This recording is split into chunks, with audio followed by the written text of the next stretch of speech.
Welcome in at 6:30. We continue our up-to-the-minute coverage on the aftermath of yesterday's protest downtown. I'm Denise Valdez. And I'm Brian Loftus. Nearly 100 people arrested after Metro police say protesters were throwing things at police as well as blocking streets. And they used tear gas and even pepper balls to corral the hundreds that were gathered just outside the courthouse. So right here in my hand is one of those pepper balls. It's really just about the size of a marble. One of our reporters recovered it during our coverage last night.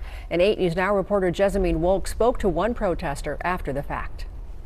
Kind of nerve-wracking to be put in a situation where, cops have non-lethals and they're shooting it at the crowd. Stephanie Gentry sharing her experience protesting in downtown Las Vegas. We got to the end point of the march.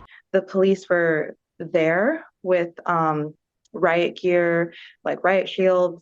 And they had us surrounded on both sides. We are here back at the scene in downtown, right by Fremont Street. You can see remnants of the non-lethal ammo used to disperse protesters. I know someone who had their car shot at with rubber bullets. Multiple of us were tear gassed. Did it start like that, or did it just end like that? That's how it ended. The protest, just one of many popping up nationally against ICE. Republican Nevada Assemblywoman Heidi Kasama told me she believes in peaceful protesting, but not what she's been seeing lately. Peaceful protests are fine, but vandalism and the destruction and the looting that we see nationwide now is completely unacceptable, and I believe those people should be held accountable for their actions.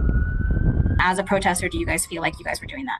I don't think it's right to tell people how to demonstrate within their communities. I would also like to argue that there, really was no instance of violence on the protester side. Walk in the street, you'll be arrested. Metro Police say they understand the right to protest, but will not tolerate acts of violence or vandalism. Jessamine Wolk, 8 News Now.